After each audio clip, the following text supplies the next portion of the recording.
Welcome to A-Level and EP Physics. In today's lesson, we will discuss past paper questions on electricity and radioactivity from October-November 2022, Paper 2, Variant 1. In this lesson, as always we do, we will discuss these questions in detail so you can improve your conceptual understanding of these topics and also you can have better understanding of these questions. Let's study together, let's improve together. For question number 5, part A, we need to state Ohm's law. And Ohm's law is a fundamental law in electricity, so understanding of this law is important to understand this topic. Let's try to understand this one with the help of a simple circuit. In that we have an ideal power supply and also we have a variable resistor. So this one is variable resistor. This variable resistor is connected in series with a fixed resistor. And all these components, they are connected in series. In this case, we can also connect a voltmeter across this resistor so we can find the potential difference across this fixed resistor. We can also imagine in this case the initial resistance of variable resistor, let's say that is RV, and initial current in the circuit, let's say is I0.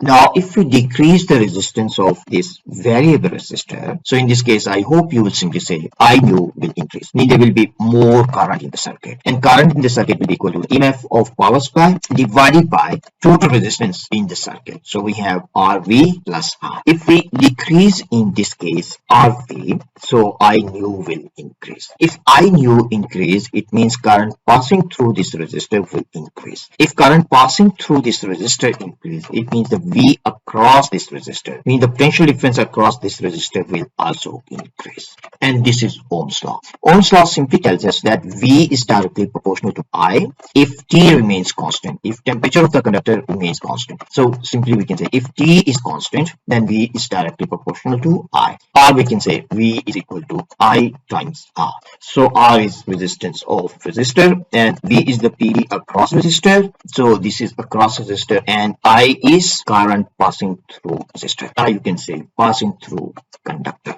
So if you have understanding of these points, now we can write down our answer. In the answer, you have to mention these points. These 2 points you have to mention to get 2 points. The first point we can say current passing through conductor is directly proportional to potential difference across conductor if temperature of conductor remains constant. So if you mention these 2 points, you will get 2 marks. For part B, it is given to us the variation of current I with potential difference V for a filament lamp is shown in figure 5.1.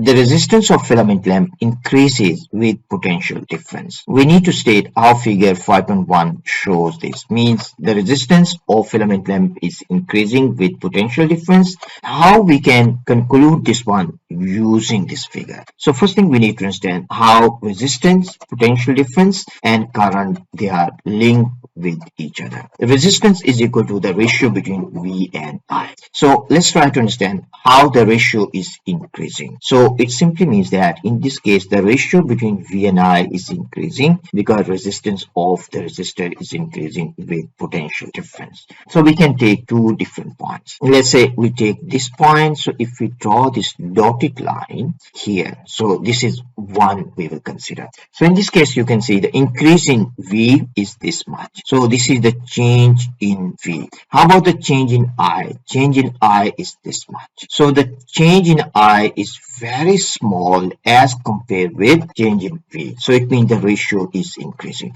We can also take the next point. If we consider the next from here to here, we can take this one, but its better way is we can draw at this point. So here. So in this case, we can draw here. So you can draw a little bit proper. So this is in a proper way we can draw. Now if we compare in this case, so this is over delta V.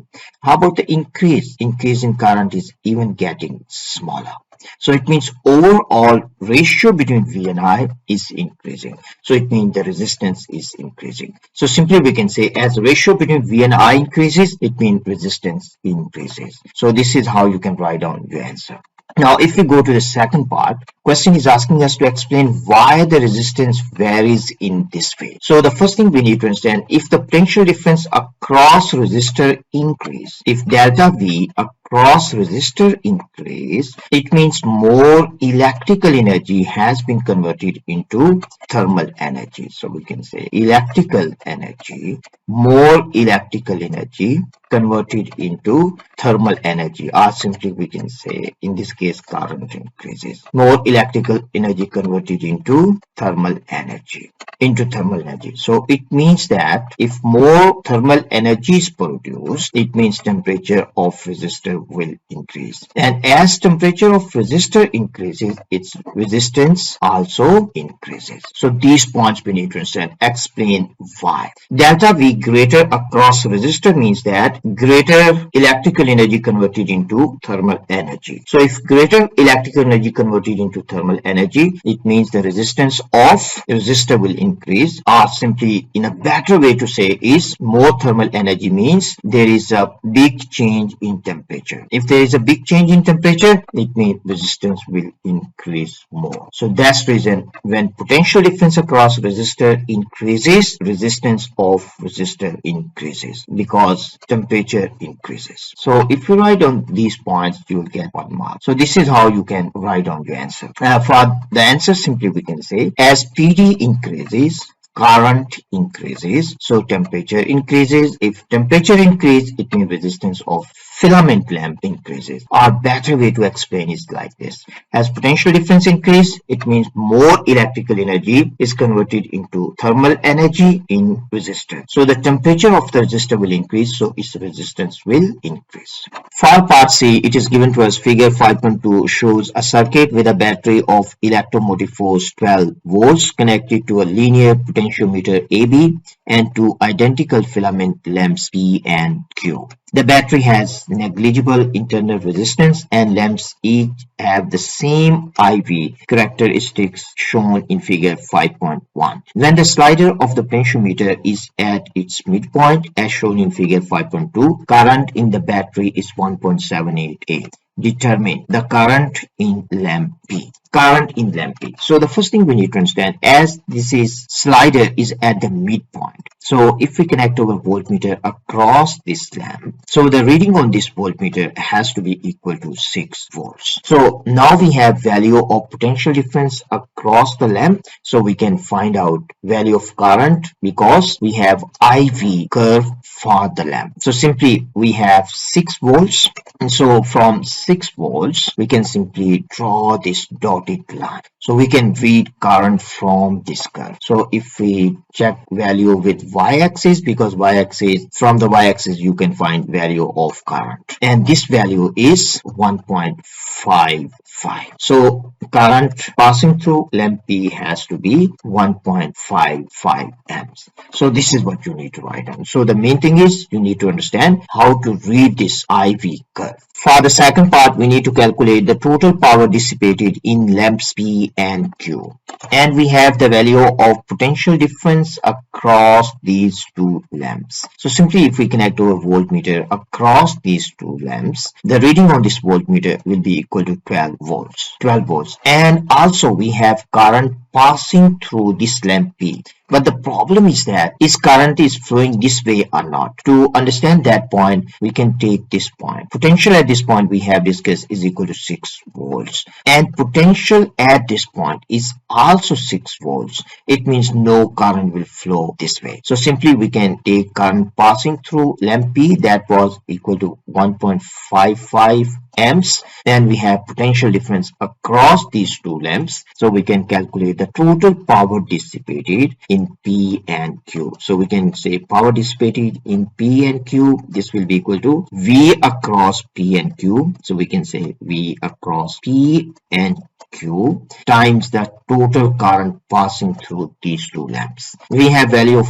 V, that is 12 volts, and current is 1.55. So if we solve this one, our final answer will be equal to 19 watts up to 2 SF. So we have to use 2 SF. So final answer is 19 watts. For the next part, we need to calculate the resistance of potentiometer between its ends A and B. Means what is the resistance of this potentiometer between ends A and B. So first of all, we can connect our voltmeter here. If we connect voltmeter across this potentiometer, so simply we can find out the reading on this one has to be equal to the EMF of this power supply. So the reading across A and B is equal to 12 volts. And also in this question, it is given to us that I total in the battery, means in this circuit, is equal to 1.78. So current passing through this one we can find out, means current passing through AB, let's say that current is I1, and current coming from the battery is I0, and I2 already we have calculated. So simply in this case we have 1.78 I0, this one is equal to I1 plus I2. So we need to find out value of I1. So I1 simply will be equal to 1.78 minus 1.55. So we can find out value of I1, that is 0.23 amps. Now we have value of current passing through this potentiometer, and also we have the potential difference across this one. So simply we can calculate resistance. So resistance is simply equal to potential difference divided by current passing through this potentiometer. So we have 12 volts divided by 0.23 amps. So the final answer in this case will be equal to 52 ohms. So this is 52 ohms. We have to use 2SF because the least number of SF in raw data, we have 2SF. So we are using 2SF here. So this is our final answer. For part D, it is given to us the slider of the potentiometer in C is moved to end A. State and explain the effect on the brightness of lamps P and Q. So this slider, if we move from this point to this end, so simply we can draw the line here. So we can connect this one at point A.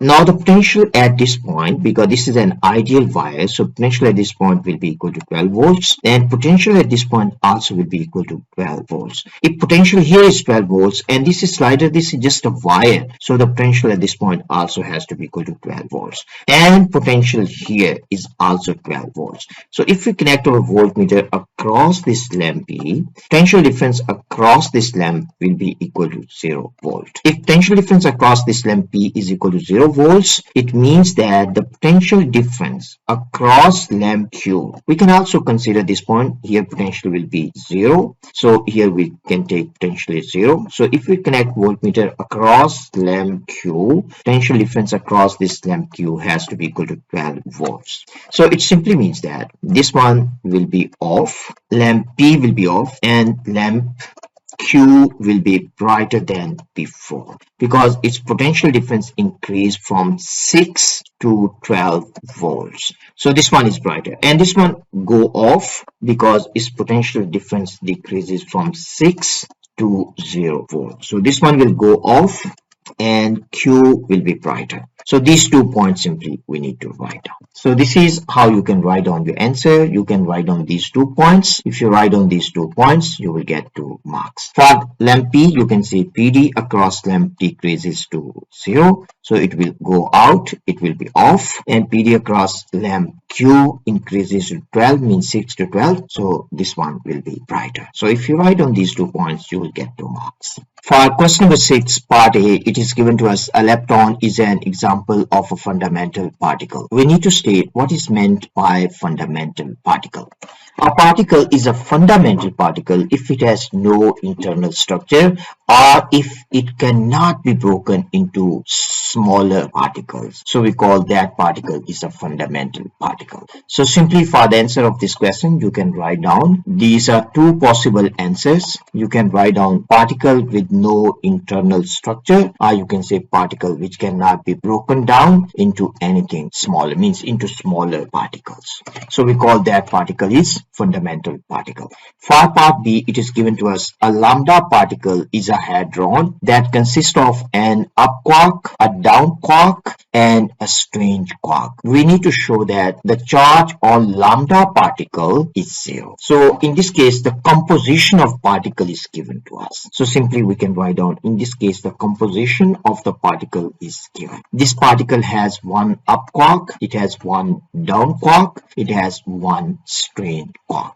We need to find out the total charge on this particle is equal to 0. So the charge on this particle simply we can write down. Let's say the charge on this particle is Q. So we can say the charge on this particle is Q, and it is given to us Q is equal to 0. So we need to show that it is equal to 0. Charge on one up quark is plus 2 by 3e, and the charge on one down quark is minus 1 over 3e, and the charge on strange quark is also minus 1 over 3e. So if we add all together, so you will get plus 2 by 3e minus 2 by 3e. So the total charge on lambda particle is equal to 0. So if you write down these steps, you will get 2 marks. For part C, it is given to us the lambda particle is unstable. It can decay into a neutron and a pion as shown by this nuclear decay. The pion particle consists of an up quark and an up anti-quark. Compare the properties of an up quark and an up anti-quark.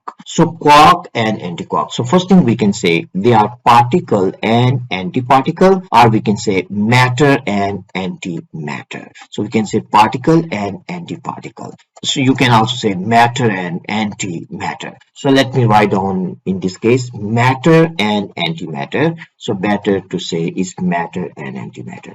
So we can say in this case this is matter and this one is antimatter. So we can write down in this way. So matter and antimatter, and both particles they have the same mass. Matter and antimatter they have same mass. So we can say they have same mass, but they have opposite charge. Quark and antiquark they have opposite charge. So we can say they have opposite charge. So we can also write down they have opposite sign of charge, and also magnitude of charge is same.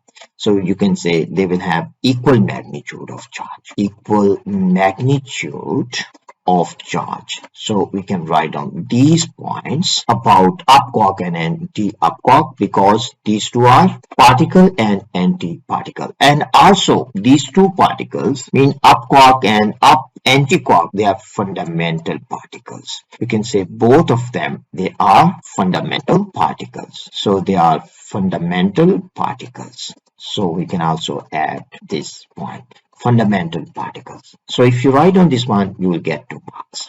Let's go to the second part. We need to explain why the neutron is classed as a baryon and the pion particle is classed as a meson. I mean this one neutron is classified as a baryon and pion is classified as a meson. If you look at composition of neutron consists of one up quark and it consists of 2 down quark. And if we look at pion, it consists of up quark and it consists of 1 up anti-quark. So in this case, if we look at the composition, we can simply say from here, because this one is baryon. This is baryon and this one is meson. Baryon consists of 3 quarks. So neutron consists of 3 quarks, so neutron is baryon. So it consists of 3 quarks. So neutron is baryon, and meson it consists of quark and antiquark. I mean it consists of 2 particles, quark and antiquark. So it consists of 2 quarks, quark and antiquark. So this one is meson because meson consists of 2 quarks. This consists of 3. So meson consists of 1 quark and 1 antiquark. As pion consists of 1 quark and 1 antiquark, so this one is meson and this one is baryon. So this is what we need to say. If you write down these points, you will get 4 marks for part C. I hope these questions are clear to you, and we have finished this paper and I'll be uploading the solution of whole paper very soon. See you next video.